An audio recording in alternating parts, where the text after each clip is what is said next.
আলহামদুলিল্লাহ মুফতি আমির হামজা ভাই এমপি হয়েছে। কত সমালোচনা, কত চক্রান্ত তার বিরুদ্ধে।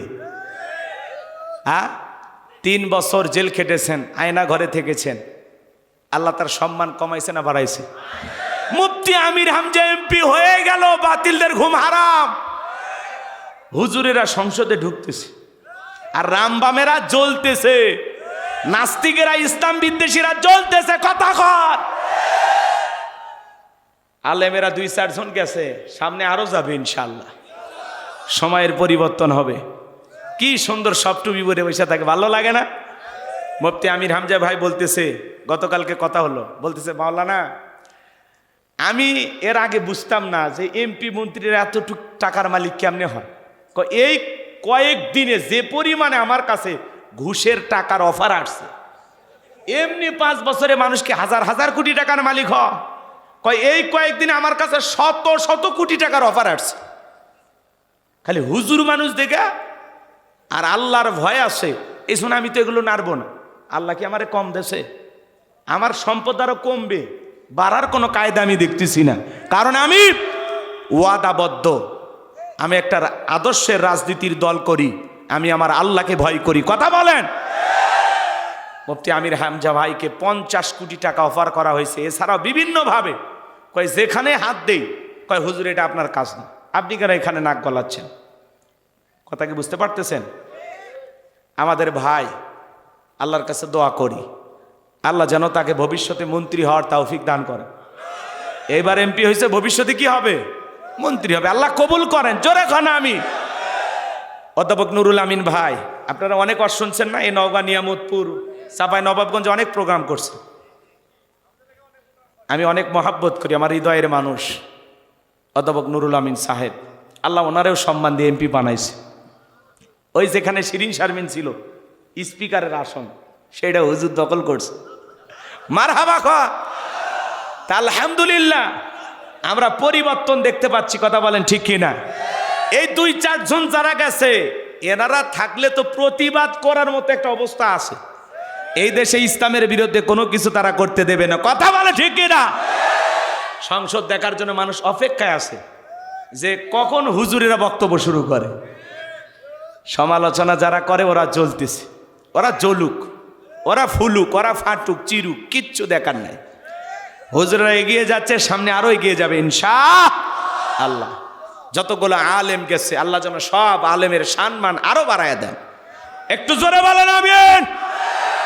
রাগ করতেছেন? তাহলে সংসদে বিসমিল্লাহ শোনা যায়? সবার মুখে আল্লাহর প্রশংসা শোনা যায়, বিসমিল্লাহ শোনা যায়। আবার দেখবেন কি সুন্দর জোহরের নামাজের সময় হলে বলে এখন জোহরের নামাজের 20 মিনিট বিরতি, আজান হচ্ছে, থেমে যায়। কি সুন্দর, আমাদের দেখে ভালো লাগতেছে। আমার ভাইয়েরা, কষ্ট হচ্ছে নাকি আপনাদের? তবে এইবার সংসদটা ভালো। স্পিকার যিনি হাফিজউদ্দিন নাম, নাহমাদুহু নুসাল্লি আলা রাসূলিহিল কারীম, বইলা সংসদ শুরু করছে। আউযুবিল্লাহ বিসমিল্লাহ বলে সংসদ শুরু করছে স্পিকার। আমরা দুঃখিত, শোকাহত, সেই আমাদের পুরুষ স্পিকার হাফিজউদ্দিনের স্ত্রী মারা গেছে। আমরা দোয়া করি আল্লাহ যেন তার স্ত্রীকে জান্নাতুল ফেরদাউস দান করেন। একটু জোরে বলেন আমিন। চিকিৎসাধীন অবস্থায় তার স্ত্রী মারা গেছে আমরা শুনলাম। তবে স্পিকার যিনি আছেন বীর বিক্রম হাফিজউদ্দিন, মোটামুটি ভালো মনে হচ্ছে। কপালের মধ্যে নামাজের দাগ, মুখের মধ্যে কি সুন্দর দাড়ি, তাই না? কি বলেন? আশা করি সব দলের লোককে কথা বলার সমান অধিকার দেবেন। কথা বলেন। পুরুষ স্পিকার, আগের একদম মহিলা শিরিন আপা, দেখেননি? এখনকার সংসদ দেখার জন্য জাতি তাকায় আছে। এই যে রবিবার সোমবার থেকে আবার শুরু হবে।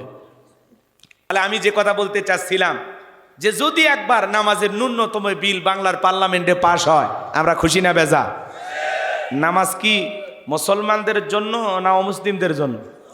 তাহলে শরিয়ার আইন যদি চালু হয়, এটা কার জন্য? মুসলমানের জন্য। কথা বলে ঠিক কিনা? স্বাধীনতার 54 বছর কেটে গেল, চুরি বন্ধ হয়নি, টেন্ডারবাজি, চাঁদাবাজি, খুন ধর্ষণ বন্ধ হয়নি। মনে রাখবেন, এই দেশে যদি চুরি বন্ধ করতে চান লাগবে কার আইন? আজ থেকে ১৫০০ বছর আগে আল্লাহ আইন দিয়েছেন ওয়াসসারিকু ওয়াসসারিকাতু ফাকতাউ আইদিয়াহুমা জাযাআম বিমা কাসাবা নাকালাম মিনাল্লাহ।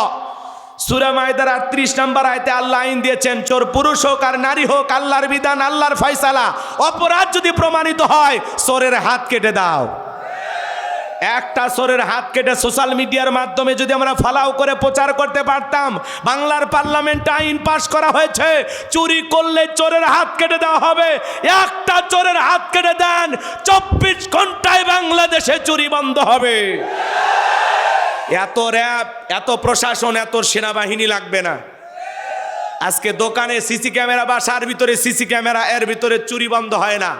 কয়েকদিন আগে সিসি ক্যামেরায় দেখছেন এক চোর চুরি করতে গেছে, বাতি অফ করতে গিয়ে কলিং বেলে চাপ দিছে, চোর ভাগ্যে মারছে দৌড়, যে চাপ দিছি কই রে। ও গেছে বিদ্যুতের সুইচ বন্ধ করতে, এদিক কলিং বেলে চাপ দিয়ে দিছে। কথা কয় না, কথা কয় না।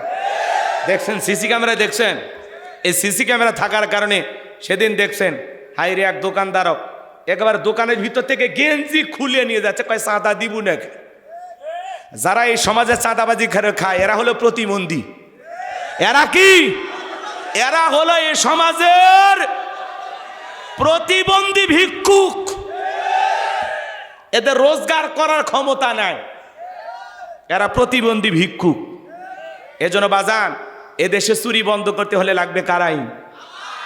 দেখতেছেন না, চোর চুরি করবে যা সিসি ক্যামেরা পর্যন্ত নিয়ে যাচ্ছে।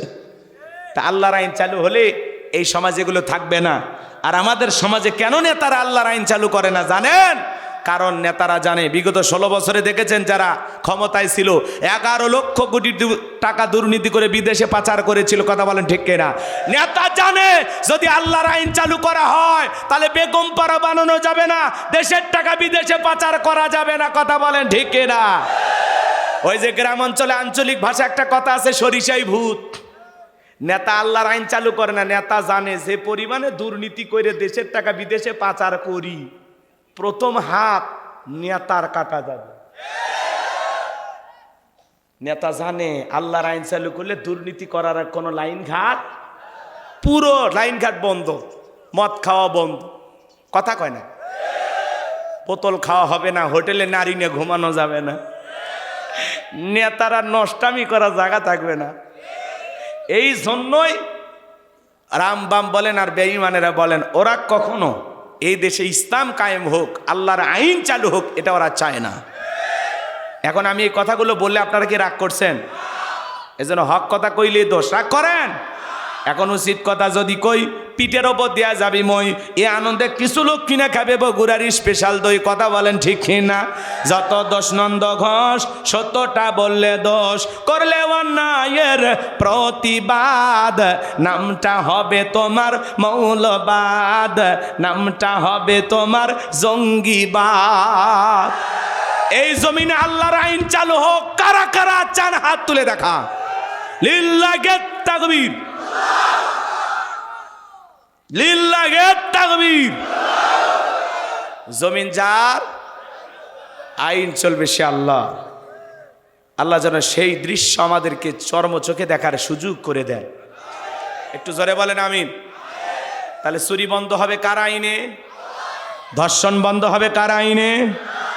হ্যাঁ, যতদিন পর্যন্ত এই জমিনে আল্লাহর আইন চালু না হবে ততদিন পর্যন্ত এই জমিনে চুরি, দুর্নীতি, টেন্ডারবাজি, চাঁদাবাজি, খুন, ধর্ষণ বন্ধ হবে। লেলিল কারমার্সের গণতন্ত্র দিয়া আর ডক্টর কামালের তৈরি করা সংবিধান দিয়া সমাজে শান্তি প্রতিষ্ঠিত হবে না। কথা বলেন।